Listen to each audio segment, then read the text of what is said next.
Meu amigo Luiz, cara, desculpe aí, bicho, pelo atraso aí, Tudo bem. mas comigo é assim, cara, tem que dar uma treta, um problema aqui.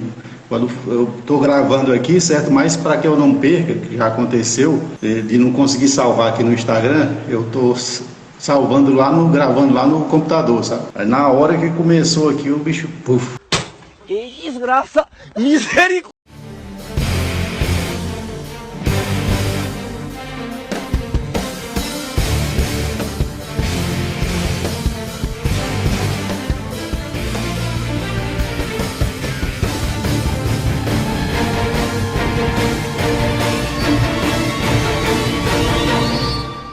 Que bom que você esteja aqui, cara. Quero agradecer demais a sua presença aí. Espero que, como os outros convidados, corra tudo bem e que você esteja bem e seja bem-vindo aqui, tá bom? Eu que agradeço o convite. Tá me ouvindo bem? Tá conseguindo Estou ouvir ouvindo bem? bem. Então, eu agradeço desde já o convite, participar de mais um bate-papo aqui sobre quadrinhos, desenhos, profissão. E vamos lá, né? Um bate-papo bem bacana nessa noite, tirar algumas dúvidas, falar um pouco da carreira e incentivar aí os novos talentos, né? Sim, com certeza, maravilha. Primeiro eu queria agradecer já aí as 11 pessoas que estão acompanhando a gente aí. Grato aí por você estar nesse domingo aqui com a gente. Esse vídeo aqui, esse bate-papo aqui com o José Luiz, eu estou gravando para colocar lá no canal, certo? Hoje eu já postei lá o do Joey Bennett, quem quiser conferir lá, ficou bem bacana mesmo. Eu queria que vocês fossem lá também, dessem uma força, se inscrevessem no canal, porque eu estou aí com a meta aí de 1.000 inscritos e a gente está chegando bem pertinho já. Se vocês puderem ir lá dar essa força, eu agradeço demais, certo? Para quem não me conhece, eu sou de Amorim, eu sou quadrinista, certo? Aqui do Ceará. E também fiquei surpreso em saber que você aqui é da terrinha, eu achei que tu era de outro estado, de Minas Gerais. Então, você é aqui do Ceará, pertinho aqui da gente aqui. Isso. Eu fui várias vezes aí no Limoeiro do Norte. Não tive tempo de te conhecer, né? Aliás, eu te vi rapidamente quando eu estava com o Ed Benes num local. A gente saiu uma tarde para almoçar e eu te vi. Aí o Ed Benes foi que me mostrou, né? Aquele ali é o Amorim, é outro artista, amigo da gente e tal. Mas eu te vi de longe, não deu para cumprimentar. Mas eu já conhecia teu trabalho, ele me mostrou teu trabalho. Falou um pouco de ti, da tua carreira, né? Então eu te conhecia primeiro do que tu me conhecer. Eu conheci os trabalhos, né? É.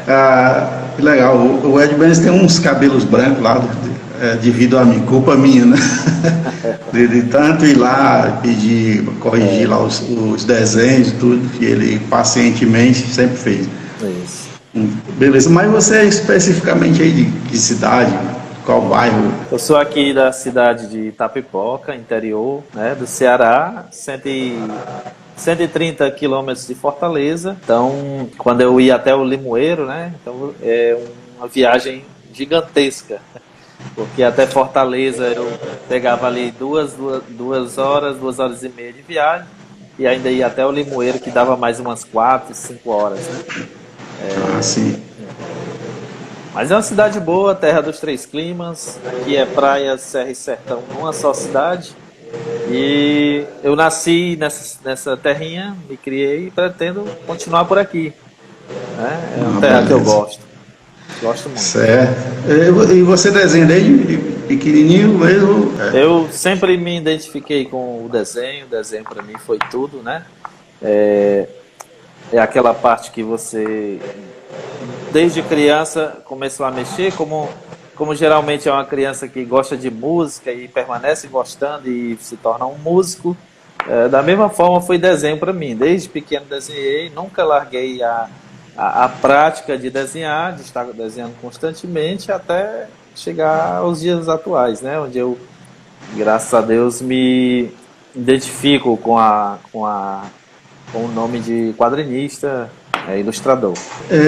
Mas como é que é a cena aí de quadrinhos? Assim, primeiro, se tem escola, cursos, é mais perto de Fortaleza, que é mais complicado. Aí você teve, quando, assim, na adolescência, teve uma oportunidade de ir um curso, alguma coisa assim, na cidade? Não existia, né? A internet foi quem proporcionou esse novo mercado, essas opções, essas grandes opções que tem, graças à internet, né? Voltando há muitos anos atrás, você não dispunha de nada disso, de forma nenhuma. Então tinha que ser na marra mesmo, né? Copiando, comprando revista, copiando, fazendo seus próprios gibis, seus fanzines. Então foi da marra mesmo. Existem umas escolas hoje especializadas em Fortaleza, né? Alguns cursos, como o do Daniel Brandão. Mas eu nunca tive a oportunidade de cursar nada. Meu maior aprendizado foi ao conhecer o Ed Benes, né? Que me deu, me lapidou o meu traço, que me deu grandes conselhos, que me incentivou a buscar um traço mais vendável, a corrigir umas falhas. Então, o meu encontro com o Ed Benes foi a a minha escola, né? Ele, como um grande artista que ele soube me dar dicas essenciais que rapidamente eu pude anexar ao meu trabalho, que eu já havia desenvolvido por uma busca intensa de ser um quadrinista, né? Praticar bastante. Então eu cheguei ali precisando de umas ligeiras lapidações, melhorar algumas coisas, e com o contato com o Ed Benes, o estúdio do Ed, eu pude dar uma evoluída assim, de uma forma grandemente, e aí pronto, entramos no mercado e estamos até hoje, graças a Deus. Graças a Deus. Mas na sua cidade, desenhista não, né? Assim, não tinha uma galera, fazer quadrinho para ver se a gente alcança o mercado internacional, não tinha, era só você mesmo. Diferente daí do Limoeiro, que tem uma turma boa aí, grande, né? Aqui não. Aqui não tem absolutamente ninguém, né? Eu sou um perdido no meio aqui da cidade, que escolheu essa profissão e correu atrás até o fim, né? Mas não... Sim. Mas porque talvez você não saiba, assim, mas tem desenho em todo canto, é uma praga mesmo. E com certeza tem uma galera aí se espelhando em você, porque talvez não tenha esse núcleo de encontro aí, mas com certeza tem uma galera. Sim.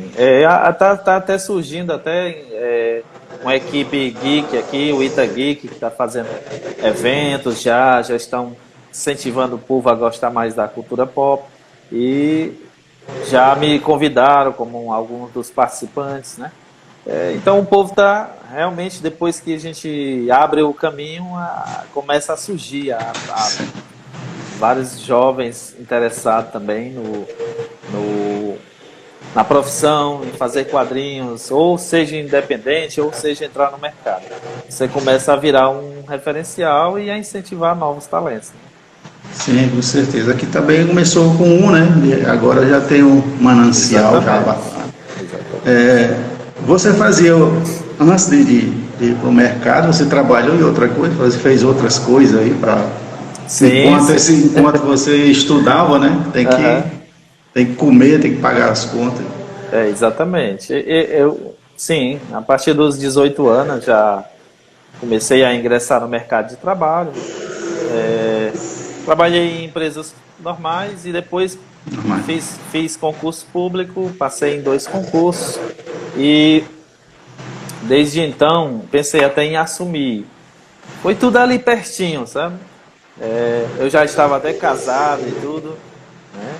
E pensei em deixar de vez os desenhos, essa busca por viver de quadrinhos, por fazer quadrinhos. Eu já estava ali bem pertinho de abandonar esse sonho. E tinha passado exatamente em 2 concursos públicos, estava só vendo se eu iria assumir ou não, quando tudo se abriu, né? Foi a partir do encontro lá com o mestre Ed Benes, e mostrando meu trabalho para ele, que a coisa deu uma reviravolta, e aí eu ingressei de vez, mergulhei de vez. Pedi até exoneração de um dos concursos que eu já estava trabalhando já há um ano e pedi exoneração para ficar firme só com os quadrinhos mesmo, só com o mercado. Mas não dá a impressão assim que quem consegue as coisas é quem aguenta mais um pouquinho, né? Assim, muita gente desiste quando chega assim no pico mesmo, né? Aí, não, mas quem insiste mais um pouquinho daquele objetivo mesmo que a pessoa quer mesmo, com certeza a pessoa vê o raiar, né? Que bom que você não desistiu, já pensou, mano? Você tem...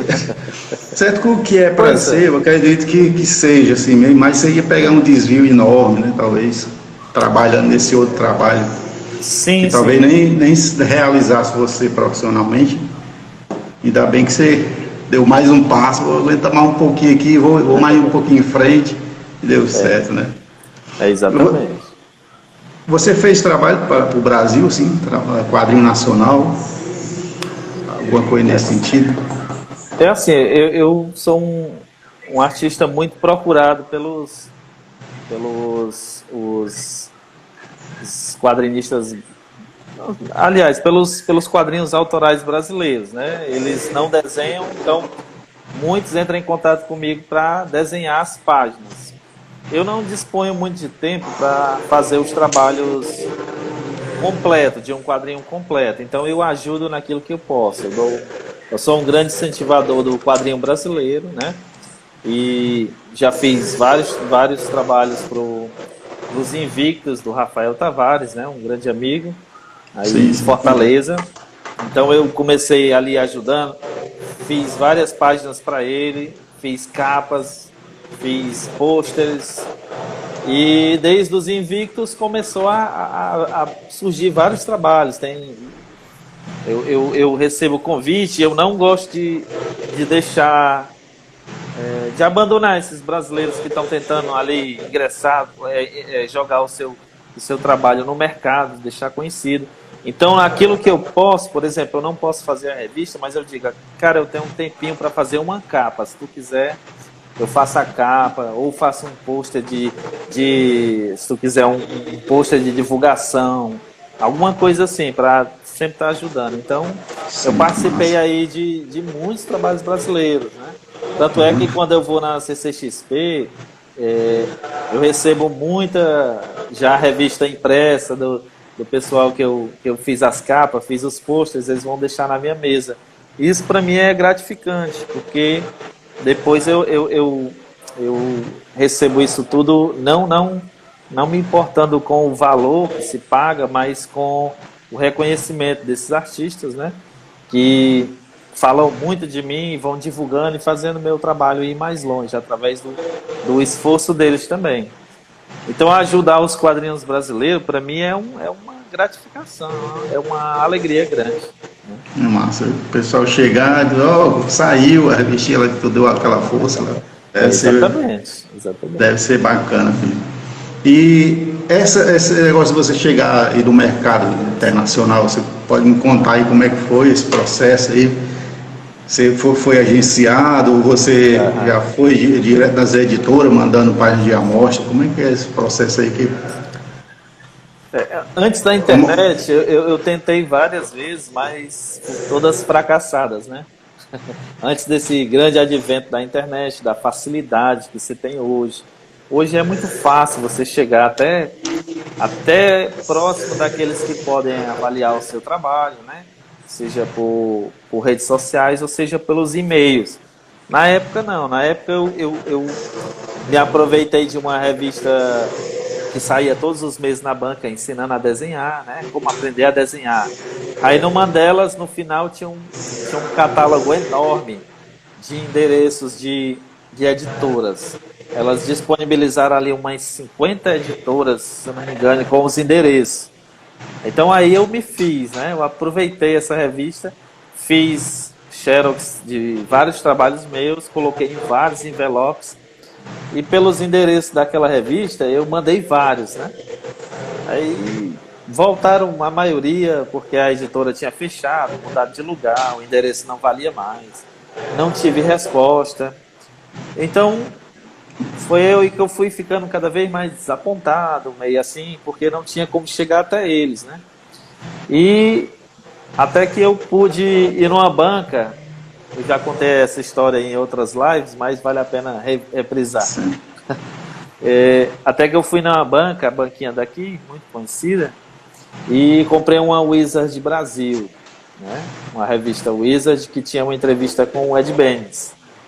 Aí nessa revista eu descubro que o Ed Benes é cearense, né? Eu já sabia que ele era brasileiro, mas não sabia que era cearense. Foi através dessa entrevista que eu descobri e onde ele morava, né? Limoeiro do Norte.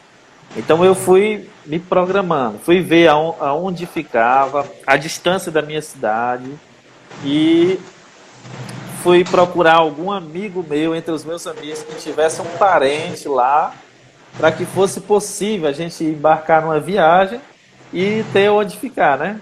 E assim, então eu já fui me preparando tudo, era um perrengue grande. Então um dos meus amigos tinha uma tia lá, que mora lá, então eu combinei, ó, tu vai comigo. Aí ele, tá certo, faz muito tempo que eu não vejo mesmo, vai dar certo.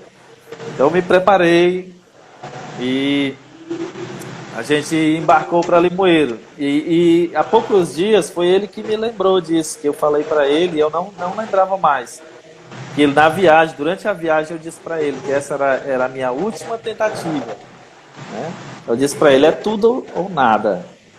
Aqui eu paro ou aqui eu continuo. Última cartada. Era, a última cartada. E ele me lembrou, há poucos dias, ele me falou, ligou para mim, a gente conversou pelo telefone, ele me lembrou disso. Aí eu fui, encontrei, perguntei onde morava o Ed Benes, levei uma amostra enorme de desenhos, né? Várias pastas, levei umas 3 pastas cheias.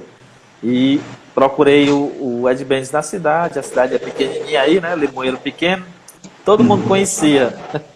Então foi fácil de achar a casa dele. Cheguei lá num horário cedo, importunando lá o Benes, né? Acredito que ele devia receber muito isso na casa dele, então ele não recebeu muito entusiasmado.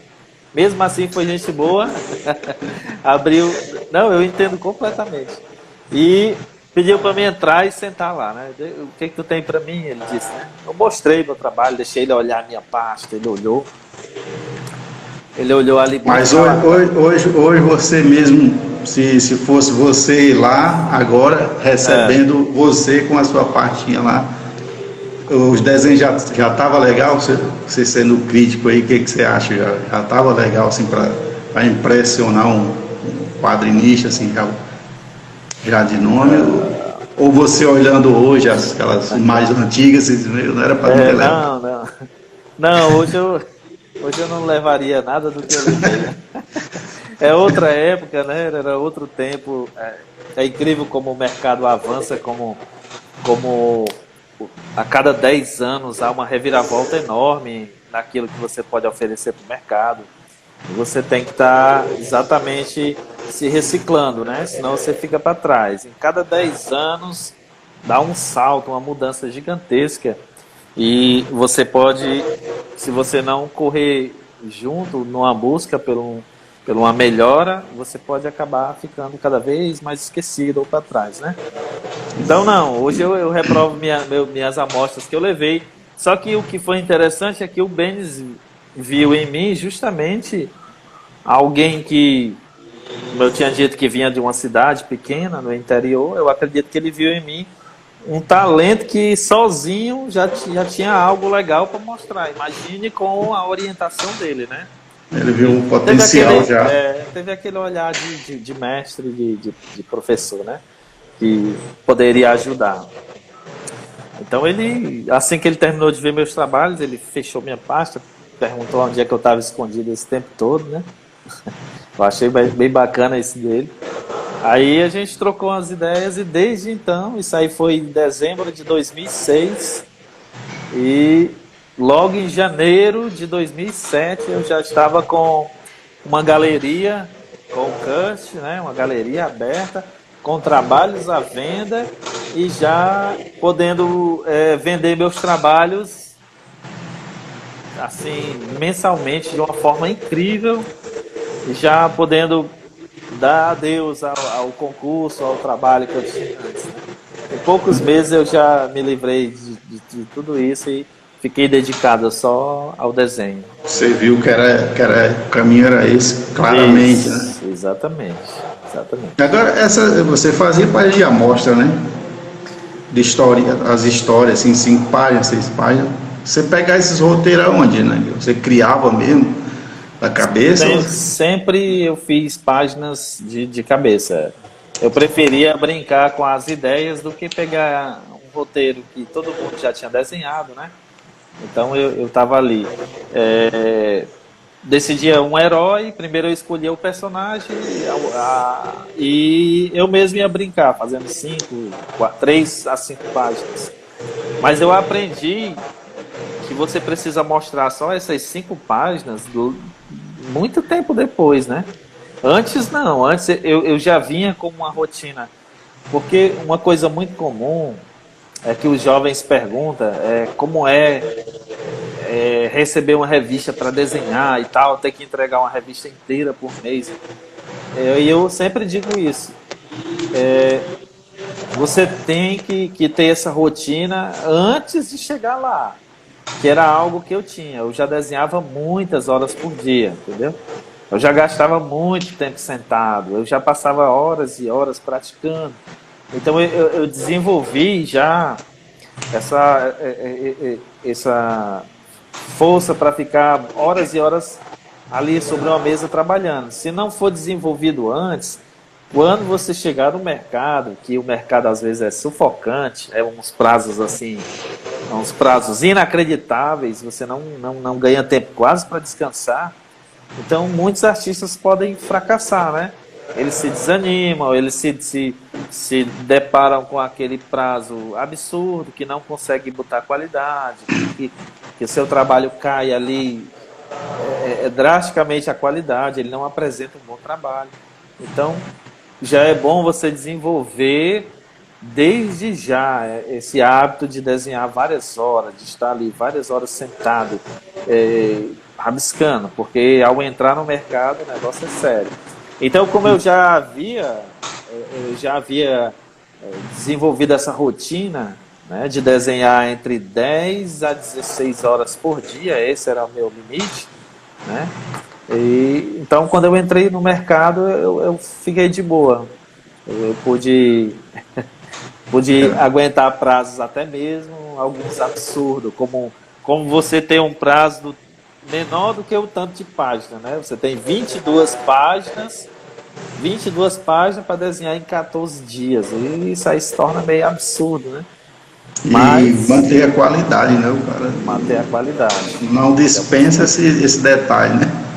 Exatamente. Então, você ingressou no mercado através do Kurt. Isso. Ou foi ele que conseguiu os primeiros contatos? Porque o Ed Benz já tem o seu estúdio, né? Quando eu apareci já existia o estúdio Ed Benz. E o Kurt já é o representante das artes do estúdio do Ed Benz, né? Então, assim que eu apresento meu trabalho para o Benz, imediatamente o Kurt cria uma galeria no Comic Con Art, já para a venda dos meus trabalhos, interligada ao Ed Benz Studio. Eu fiz parte por muito tempo.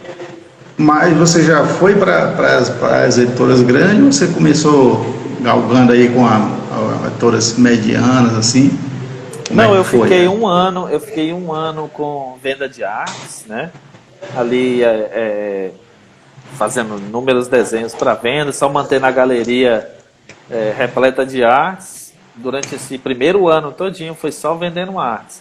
O segundo ano começou a aparecer um trabalho autoral americano.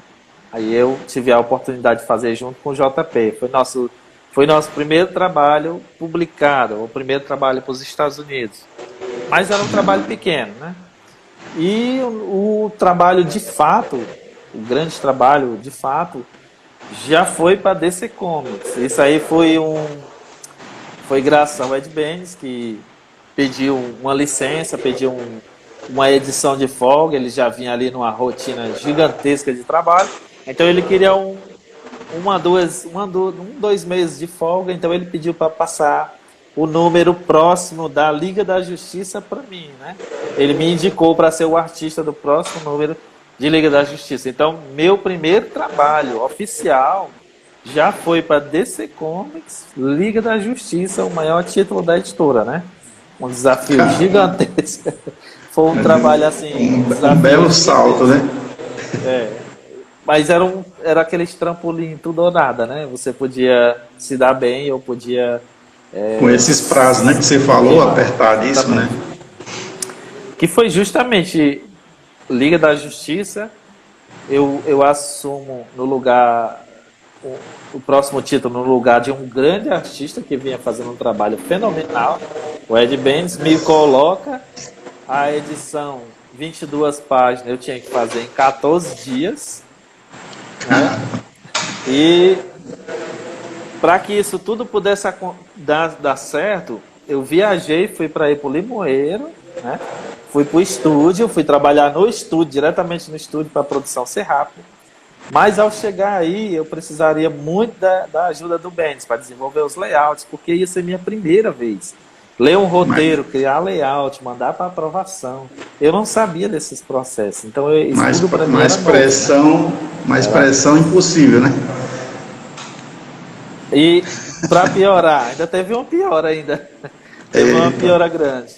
Ao chegar lá, o Benes vem para Fortaleza, né? Houve esse desencontro. Eu fiquei lá e ele veio passar as férias dele em Fortaleza. Aí eu fiquei na casa do JP Maia, e nós trabalhamos lado a lado ali, fazendo a página, já passando para o JP, que trabalhava na arte final, escaneava, mandava. Nós pegamos um ritmo de ir dormir 3 da manhã, se acordar 6. E dormir 3, se acordar 6. Muito café, para poder dar conta. E nós trabalhamos num ritmo tão acelerado, que nós terminamos a edição em 13 dias. Ainda ganhamos um dia do prazo. Aí com isso a gente recebeu os parabéns do editor na época, que era o Adam. Era o Adam. E ele deu os parabéns, disse que achava até, entendia que era quase impossível fazer um trabalho com um prazo absurdo desse, mas que a gente tinha mantido a qualidade, tinha entregue na hora, e aquilo tinha ajudado demais. Com isso eu já ganhei o próximo título da Liga da Justiça para fazer. Aí eu já fui para a Liga. Terminei Liga, aí as portas se abriram. Aí eu fui para Red Tornado, do Red Tornado fui para Teen Titans, dos Teen Titans. E aí foi. E fiquei por 3 anos só na DC. Aí da DC foi que depois eu fui para editoras menores, fazer alguns trabalhos menores. Mas todos bacanas. Todos eu amei fazer. Você trabalhou também na Marvel, né? Você chegou a trabalhar na Marvel também. Ou ainda trabalha? Assim, ou ainda trabalha? Não, esporádico. Mas aparece, sabe?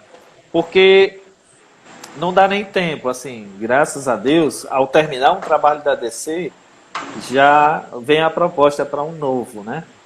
Então, eu até recebo, às vezes chega um e-mail da Marvel, perguntando se eu estou disponível para fazer 10 páginas de uma edição, fazer a capa de outra. Então, eu estou sempre mantendo contato com as duas editoras. Agora, mais ativo, eu estou com a DC. Né? Então você fez trabalhos paralelos, assim, né? Não precisou sair de uma. Exatamente. O 2017 eu fiquei com as duas quase que alternadamente. Ao terminar o trabalho para DC, aparecia um da Marvel. Ao terminar o da Marvel, eu voltava para DC. Foi até meio desgastante, sabe? Ficar nas duas ao mesmo tempo. Eu acabei pegando um ritmo de trabalho muito pesado e a experiência não foi boa. E hoje eu organizo um pouco mais meu tempo com relação a isso. Mas ainda continuo trabalhando nas duas. Meu último trabalho na Marvel depois de X-Men Gold foi Ravencroft, né? Aquela edição, o Wilson Fisk. Eu participei ali daquelas 2 edições da Ravencroft, da Marvel. Certo, beleza. Você tem algum especial assim que você fez na DC? Que, Se eu tenho ou se eu fiz? sim, que você fez. O Ou, trabalho mais... ou todos foram marcantes assim para você? Não, todos são marcantes, né? Lógico, meu herói favorito é Superman. Então, o dia que eu fizer um trabalho regular, assim, uma série fechada, de início ao fim, porque desenhar Superman eu já desenhei aparições deles em Liga da Justiça, aparições em outros trabalhos, mas eu não trabalhei diretamente com Superman, uma série. E então, quando esse dia acontecer, que eu fizer um trabalho regular dele, aí sim, eu vou dizer que eu fiz o meu melhor trabalho na DC, porque Superman para mim é o objetivo. Agora, claro, eu fiz Mulher Maravilha, né? E para mim foi ali foi uma personagem que muitos artistas desejam trabalhar com ela. E as 3 edições que eu fiz dela foram fantásticas. Amei trabalhar com a personagem e espero voltar logo logo. O meu trabalho mais recente foi esse aqui, o trabalho mais recente com a DC, né? Love is a Battlefield, que é um trabalho sobre o Dia dos Namorados lá nos Estados Unidos, né? Sim. E eu participei com a história do Gavião Negro. Fiz Gavião Negro e a Mulher Gavião. Um trabalho que eu gostei muito. E você também fez o Aquaman, né? Trabalhou com o Aquaman? Foi, na verdade, era Esquadrão Suicida versus o encontro dele com o Aquaman, né? Então, eu fiz ali muitas cenas debaixo do mar, que é as que eu mais gosto, né? Apesar de Aquaman ser um dos personagens que eu mais gosto, porém, desenhar o ambiente aquático, para mim, é uma das coisas que eu mais curto fazer, né? Então, eu me diverti muito. Então, eu fiz Esquadrão Suicida, em que eles iam até a Atlântida. Por isso que as pessoas pensam que eu desenhei Aquaman, né? Mas, na verdade, é Esquadrão Suicida versus Aquaman. A série encadernada. Eu até tô com... Acredito que eu tenho ela aqui. A edição encadernada tá aqui. Sim. Esquadrão Suicida tem o Aquaman. Então, a revista mesmo, o título das edições foi Esquadrão Suicida. Que foi um trabalho bacana demais. Gostei muito, principalmente por ter mexido ali com a Atlântida, que eu me satisfaço muito quando eu tenho que desenhar o reino de Atlântida, desenhar animais aquáticos, esses monstros marinhos. Você, ultimamente, você usa o que de material? Assim, eu sou novato aí nos quadrinhos, estou querendo entrar, será que eu tenho que comprar porrada de lápis, borrachas da Stanley? Essa é a pergunta mais comum. Toda vida que eu posto um desenho, aparece lá, né? O que você usou, qual é o lápis, qual é o grafite, qual é não sei o que. Eu uso o que está à mão. Eu não tenho esse... Tem gente que é muito, como é que se diz? É muito apegada a material de primeira qualidade. Não, eu uso o que está à mão, certo? Que eu tenho as lapiseiras Pentel, os grafites Pentel, uma borracha macia para não rasurar a folha, um limpa-tipos, aí folhas 80 quilos, comprado numa gráfica, né? Mandado fazer o cortezinho no tamanho padrão. Quando eu não recebo as folhas originais da própria DC, a DC manda pra gente os artboards dele, a Marvel também tem. No resto é qualquer um, é uma lapiseira comum, é um grafite comum. Isso é bom divulgar, cara, porque a gente vive no mundo de consumismo. Aí você compra porrada de material, tem uns lápis que eu nem triço no lápis, você tem aquela preferência, né? Você vai direto nele, tanto acaba lá e os outros. ficam lá, né? Certo. O que você fez na Dark Horse Comics? Dark Horse Comics, exatamente. Minha passagem lá foi uma das...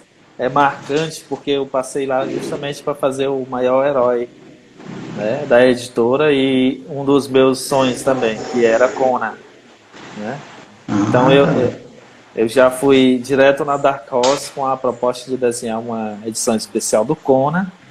E depois de fazer essa edição, eu ganhei mais um privilégio de desenhar uma outra edição do Conan, que seria do lançamento do jogo, Conan Exiles, né? Que ia sair. E eu fiz uma edição pequena, que por sinal eu nunca vi o resultado final dela, eu nunca vi as cores, porque essa revista só ia sair junto do box do game. Quem comprasse o box ganharia a camisa, o jogo, a revista e mais uns kits desse jogo do Conan.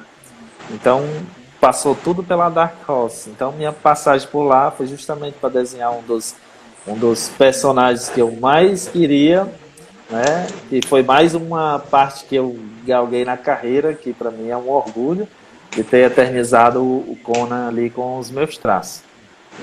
Ah, cara, que show, deve ser massa. Você também trabalhou na Dynamite? Isso. Como é que foi esse período? A Dynamite também foi bacana. Dynamite e Topco, né? Isso. No caso da Topco foi rapidinho. Eu fiz umas páginas de Darkness, participei de uma edição de Darkness. Não fiz a edição toda, eu fiz algumas páginas e também tive a oportunidade de fazer um personagem que a editora ia lançar 5 edições e a que tivesse maior aceitação no mercado, aquele personagem ia virar permanente no catálogo da editora. Então eu fiz um dos personagens, eu fiz o Seraph, né, que é Serafim. Aí ela ficou em segundo lugar. Teve uma outra edição lá que o público comprou mais, aceitou a história foi mais fantástica de certa forma, e o Seraph ficou em segundo. Então minha passagem assim pela Topcal foi bem pouquinho mesmo, e logo eu fui para Dynamite. Lá eu já fiz muito trabalho, eu fiz o Homem Biônico versus Mulher Biônica, aí eu desenhei também o T-Blade versus o Demônio. O T-Blade é massa. Esse encontro dela com esse demônio foram 5 edições, uma série bem fechada. O Homem Biônico versus Mulher Biônica também foram 5 edições. E depois disso aí eu fiz Vampirella, os trabalhos. Aí logo que eu finalizei, esse tempo eu passei distante da DC e da Marvel, das grandes, né? Foi um tempo que eu fechei mesmo de propósito, porque a Dynamite só queria o meu trabalho lá com eles. Se eu fechasse 12 edições para eles faziam um contrato assim. Nós queremos esse artista, mas ele tem que fazer 12 edições para nós. Eu não sabia nem o que eu ia desenhar. Então eu aceitei, isso aí daria mais de 1 ano com eles. Então eu fiquei esse 1 ano longe das editoras grandes e fiquei só com a Dynamite ali. Assim que eu terminei, eu já pude voltar, né? Mas por que essa loucura, esse risco de fazer isso aí? Porque era mais esporádico das grandes? E essa tinha... Eu queria evoluir mais, eu não estava contente com o meu trabalho. Né?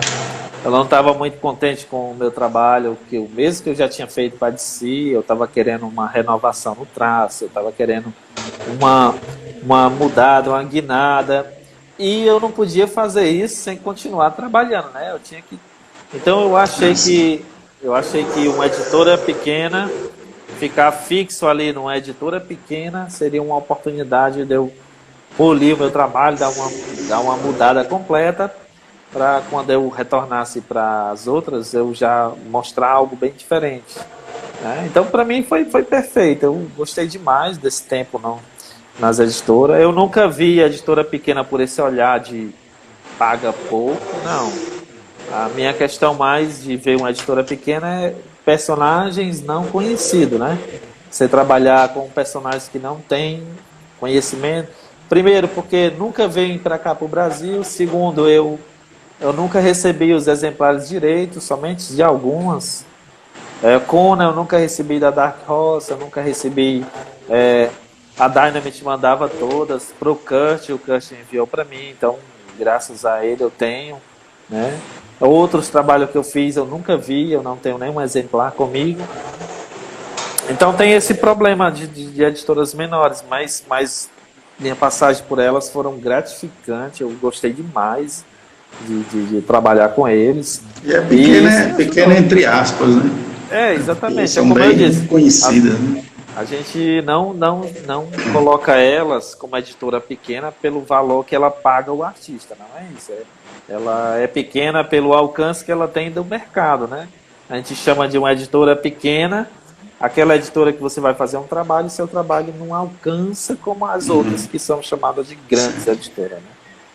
Tem uma pergunta aqui do Ed Santos, que é legal, que quando começou a misturar mangá com quadro, acho que é comics, né? Alguma referência de artista? Você fez isso aí? Você pegou uns elementos do mangá? Não, é porque na verdade eu peguei aquela fase da chegada do anime no Brasil, né? Em 1994, os animes invadem o Brasil com força total através de Cavaleiros do Zodíaco. E naquela fase ali eu tinha 12, 13 anos. Então eu comecei a desenhar somente anime, né? Desenhei bastante, fiz muito anime. E isso aí eu tomei 4, 5 anos da minha vida desenhando só anime. Então foi quando eu decidi parar de vez e ficar com os comics. Eu disse assim, não, eu vou dar uma pausa nos animes, nos mangás aqui, porque até agora eu já produzi muita coisa. Não, o mercado é altamente fechado para isso na época, né? Então eu disse, não, eu vou agora me concentrar só no comics, eu vou passar a praticar, a tentar agora só para esse mercado. Então ali por 98, 99 eu abandono o mangá de vez e vou agora me dedicar 100% ao comics, resgatando aquilo que eu já fazia na infância, mas muito distante, né? Então eu começo a estudar, justamente numa época ali que está bombando ali Roger Cruz, né? Que para mim é um dos artistas que mais me influenciou, foi o Roger Cruz. Quando eu me volto para o comics, que vou a uma banca eu compro X-Men desenhado por Roger Cruz. Aí tem Joe Madureira, tem Carlos Pacheco, aquela turma ali. Me impactou de uma forma que eu não conseguia deixar de comprar as revistas deles, né? Cada edição que eles desenhavam eu comprava todas e começava a analisar e a desenhar, pensando aqui o tracinho de um, o estilo do outro, unindo ao meu, assim, para desenvolver. Por isso que tem gente que diz assim, mas quando tu fala das tuas referências, tu não fala do Ed Benes. O Benes eu conheci o Benes em 2006. Eu estou falando aqui de 96 para 98. Eu estou 10 anos antes, né? Então quando eu vou para o mercado dos quadrinhos comprar, consumir e estudar, é Roger Cruz que eu encontro, tá? Ali Mike Deodato, Joe Bennett, né? Que tu entrevistou aí, Joe Bennett com aquela série do Homem-Aranha, Crise de Identidade, aquilo ali para mim foi um marco, aquela edição que ele fez o trabalho. E daí pronto, eu comecei a não parar de ter referências, a sempre estar buscando referencial, até chegar ao Ed Benes. Hoje tem Ivan Reis, hoje tem Ed Bellos. Nunca parou de ter brasileiro na lista. Brasileiro sempre teve na minha lista de referência, eu sempre tive brasileiro. Tem pessoas que perguntam para outros artistas quais foram os referenciais deles. Dificilmente um cita um nome brasileiro, né? A maioria cita só americano. Não, eu não tenho vergonha nenhuma. Meus referenciais, boa parte deles são brasileiros. Até hoje eu recebo, eu curto demais e procuro me espelhar em brasileiros que estão à frente aí também, fazendo um grande trabalho. Show de bola. Aqui o Reginaldo Carneiro diz que você é referência. Nós temos aqui 23 pessoas. É um pessoal um pouco tímido aí, que poderia mandar umas perguntas, aproveitar e mandar umas perguntas aqui para o José Luiz, galera, quem quiser. É o melhor desenhista que conheço, a Sávia Lima. Pessoal, aproveitar aqui para vender meu peixe, tem um canal no YouTube chamado Dia Amorim, se vocês puderem lá dar uma força, se inscrever no canal, certo? Eu agradeço muito. Aqui